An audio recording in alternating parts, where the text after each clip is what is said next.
Hello again everyone, and welcome to my next video.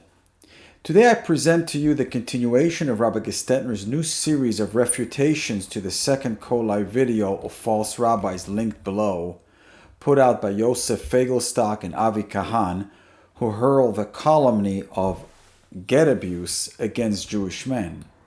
So without further ado, I'll begin now with statement number 1. At approximately the 6-minute and 30-second mark in the video, Feigelstock posits that Gett refusal is a crime. He reminds us that in the United States there does not exist a system like in Israel where they incarcerate men, therefore one needs to be creative in dealing with Gett refusal. Let us listen now to his heretical words. And the way I look at it, if somebody is in refusal, here in the United States or in Canada or in Argentina, the Beis Din has no power. It's not like in Israel. So if somebody refuses a get, there's nothing that the Beis Din could do. So when I had this problem in my community here, I spoke about it in Shabbos, and when I addressed the situation in public, I changed the whole ball game, let's say. It was accepted in public that it's a crime, and the public would not support this, and that brought that the Gett refusal stopped refusing the Gett, and the Gett was given. And here is Rabbi Gestetner's response. Feigelstock talks about Gett refusal, an anti-Torah foreign concept he picked up from the gutter. The marketplace rabbis have been promoting this concept of Gett refusal even though it is incompatible with Judaism. But this is exactly why he is a heretic, because he makes light of the words of our holy sages. We know that in the case of a moredet, a rebellious woman, Chazal have stated that a get need not be given to her because she has done things against the Torah. In those cases, halacha states, Ein chayev legarsha, that the man is not obligated to divorce his wife.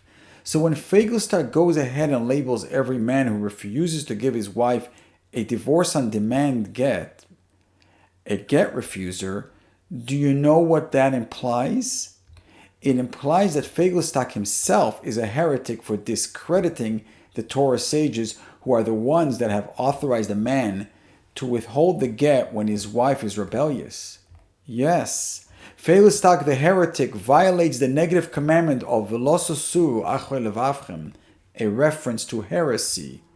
Anyone who dabbles in learning and then renders judgments which contradict the established halacha is rendered a heretic. Feigelstock's promotion of any form of public humiliation and methods of coercion in pursuit of an invalid get is the cause for the public at large to stumble in the sins of Eishes Ish and Mamzerim. And now, I would like to share with you some observations of my own. Feigelstock is like all the other fake rabbis of today who speak out of two sides of the mouth. They announce to one and all that get coercion is not allowed. After all, doesn't everyone know that the ABC of Jewish divorce law is that you are not allowed to force a get?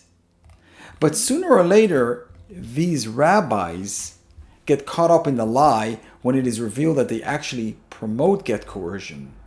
By the way, if you ever had the misfortune of attending a get writing ceremony, you would have heard how the officiating rabbi repeats the following question to the husband a number of times.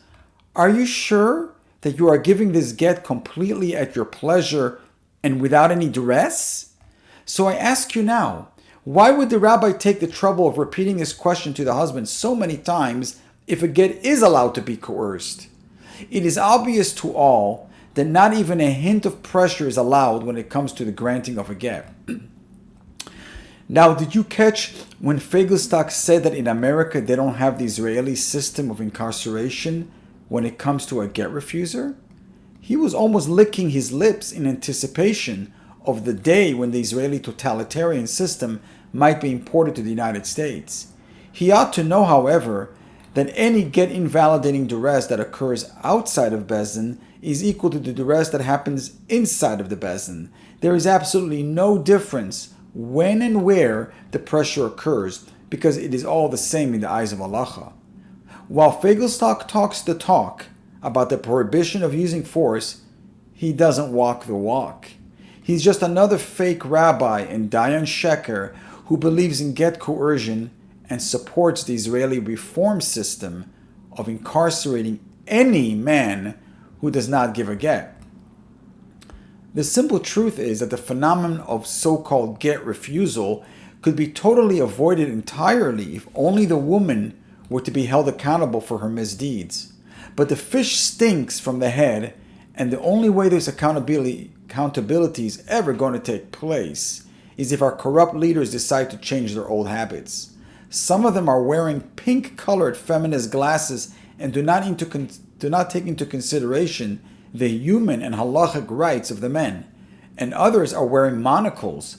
Only one eye can see clearly, and that eye is fixed in only one direction, the direction of the ladies. We now move on to statement number 2. Feigelstock says that it is certainly a mitzvah to pursue Shalom Bias or marital harmony, but when Shalom Bias is out of the question, such as when both parties agree that the marriage is over, then refusing to give a Gett is a crime. Let us hear it now in his own words. When we're talking about Shalom Bias is out of the question. It's not going to work. There's no argument. The husband and the wife both agree that this marriage is over. The question, will a Gett be given or not? That is another question. It's a different question. Not mix up the two subjects.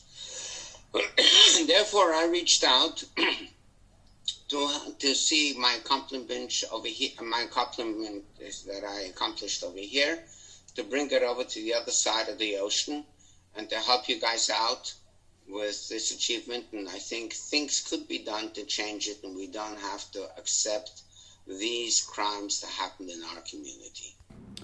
Rabbi Gestetner's response to this is that the modus operandi of a swindler is to speak in brief statements in order to avoid being caught in a lie. He bases this on the words of the Holy Rush in Siman 107-6, who states that a lie by necessity needs to be short because it doesn't have a leg to stand on, and the longer the lie is, the easier it is for it to collapse. I will now explain to you what Rabbi Gestetner meant by this. P.T. Barnum once said that there is a sucker born every minute. Feigelstock, the ultimate con artist, knows this rule very well. For what exactly is he trying to sell us when he says that both parties agree that the marriage is over? Did you notice that no one in the Zoom meeting stopped Feigelstock to ask him the following obvious question, which begs an answer? If the man really agrees that the marriage is over, then why is he refusing to give a Gett? That is the part that Feigelstock the swindler wants us to avoid ever finding out about. Because you see, even if the man feels that the marriage is really over, there are still situations where halacha allows him to withhold a Gett, and he would be 100% within his legal rights to do so. For example, if the wife extorted money from her husband through her illegitimate court actions, he has the right to demand restitution prior to the issuance of a Gett. And divorce theft is now a daily occurrence, thanks to corrupt rabbis such as Feigelstock and Kahan, who allow women to ravish and stomp all over their husbands in civil court. And if Kahan didn't challenge Feigelstock on this point, then there can only be one of two explanations for it. A, that instead of being the brilliant jurist as some make him out to be, Kahan is simply another fraud.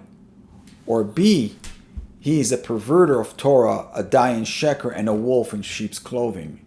The fact about Shalom Bias is that if a man wants it, but the woman does not, then halacha dictates that he does not have to give a Gett.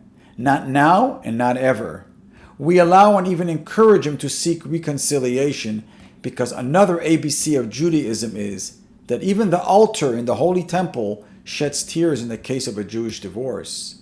So it goes without saying that it is forbidden to coerce him to give a Gett. I will play the clip for you again because I want you to hear Feigelstock again talking about Shalom Bias. a relation that could be saved, and we could do Shalom Bias, no question, we have to do Shalom Bias. Shalom Bias is the best thing to do. It's one of the mitzvahs that we say every day in Birchas Shachar. When we're talking about Shalom Bias, is out of the question. It's not going to work. There's no argument. The husband, the wife both agree that this marriage is over. Now, when he says that Shalom Bias is out of the question and the marriage is over, what does he mean by that? Who exactly is declaring the marriage over? Is he the one who does that? Well, the halacha does not allow a third party to arbitrarily decide which man has the right to seek reconciliation in his marriage and which one does not. If the husband insists over his wife's objections that he does not want the marriage to end, would Feigelstock rule that no get is in order, since everyone knows that a coerced get is invalid? You must surely realize that Shalom Bias is only a figment of Feigelstock's imagination. He and many others like him will never bother with trying to save marriages because it is too time-consuming, and worst of all, there is no money in it for them. Feigelstock the shyster talks a nice talk about Shalom Bias, but the reality is, in his world, whenever the woman asks for a get, the man's Shalom Bias goes flying out the window.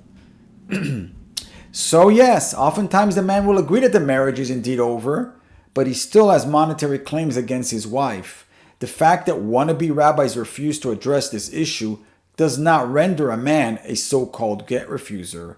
The real get refuser is the rabbi, who refuses to follow the correct halachic get process. And now we move along to statement number 3. At approximately the 14-minute and 20-second mark, moderator Choni Milecki asks Feigelstock about the problem of get coercion known as get Moosa. I want you to pay close attention and watch how Feigelstock, the master manipulator, misquotes halacha and interprets the Torah in ways which are in direct opposition to our holy sages. Family and friends, and so we're pressuring them to give a get against their will. Is that okay? Rabbi Feigelstock, is this a halachic thing that's okay to pressure somebody to give a get when they really don't want to? Okay, so first thing we're going to say, there's a whole in the Shulchan Aruch about gittin and Moosa. It's in Even HaEzer Siman Ayin Zayin. It says all the cases that you're allowed to force a man to give a get against his will. And as we cannot say that every get Moosa is possible. There are cases that a get Moosa is kosher. And like we know in the Sichos that Rabbis brought a lot of times, at this is the verse of the Gemara that we force until he says, I agree. That's the verse of the Gemara. It's saying that the cases that a get Moosa is kosher, we beat him up till he's going to say, yes, I agree to give a get. But there are certain cases.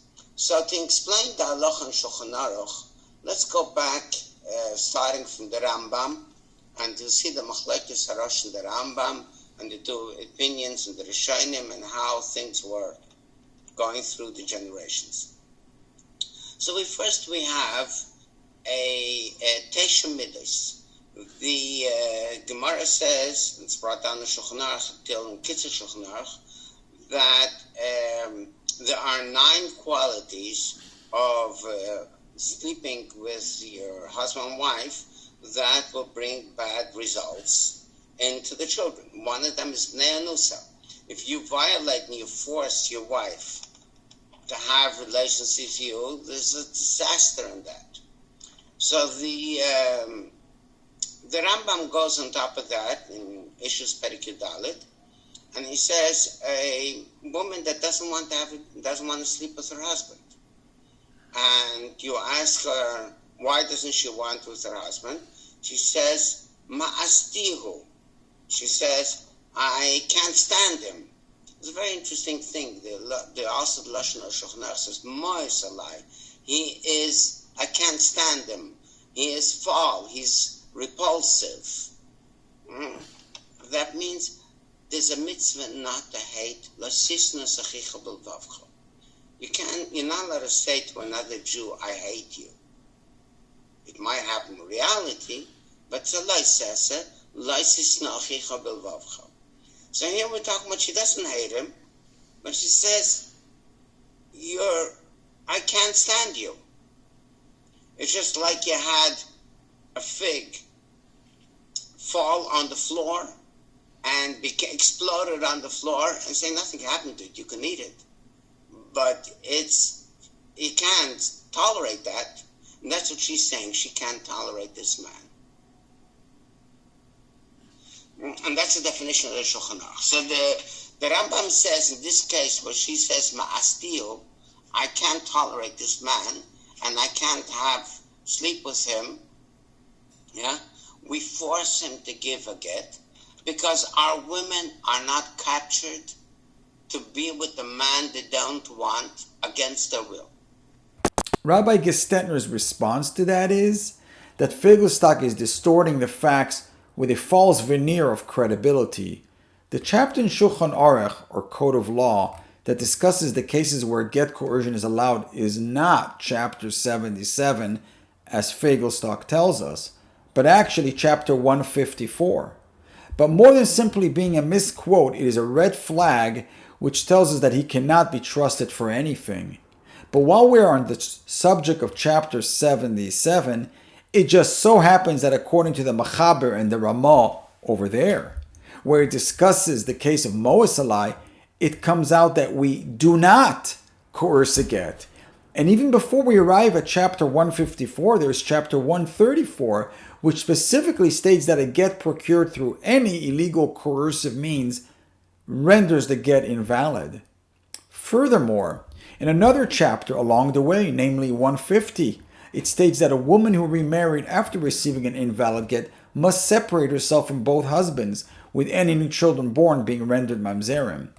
Rabbi Gestetner then wonders out loud, why is it that Feigelstock attempts to confuse us as if to say there is a question about whether or not we are allowed to force a get in the case of Moosa, when the halacha gives us the clear-cut answer that for all intents and purposes the answer is no.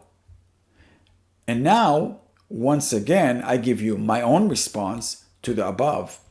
This is what I mean when I say to you that the rabbis lie, twisting halacha in every which way to make it appear however they wish. Feigelstock is a liar, and I will explain to you why I say that. He starts off by stating that there are cases where we can force a get, insinuating that these are cases that occur quite often in the real world. The reality is, however, that the cases where we can force a get are extremely rare, and we surely do not see them today. In the contemporary case of Moosa, the cases where a get can be forced are listed black on white in a Mishnah in Masechet Kesuvos 77a. I have gone ahead and linked the Gemara page for you below, both in Hebrew and in English, so you can check it out for yourselves.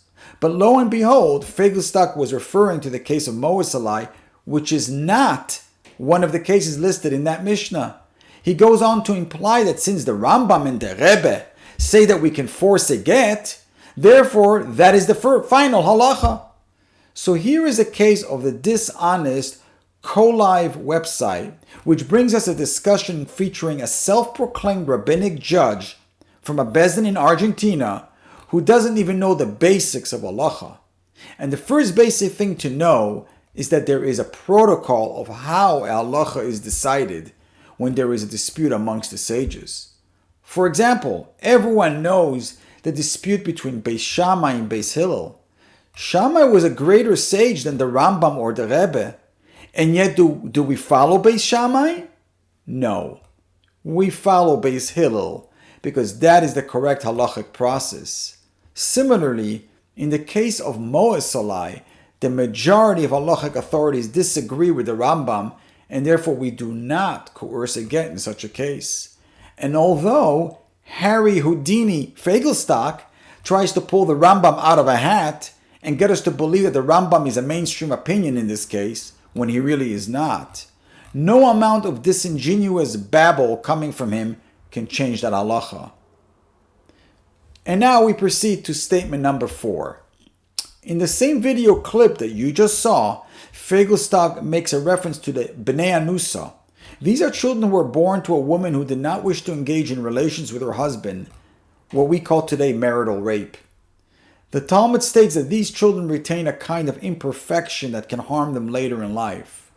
Feigelstock connects this situation to divorce, implying that we see from here that it is bad to force a woman to stay married to you, and therefore you ought to give her a get.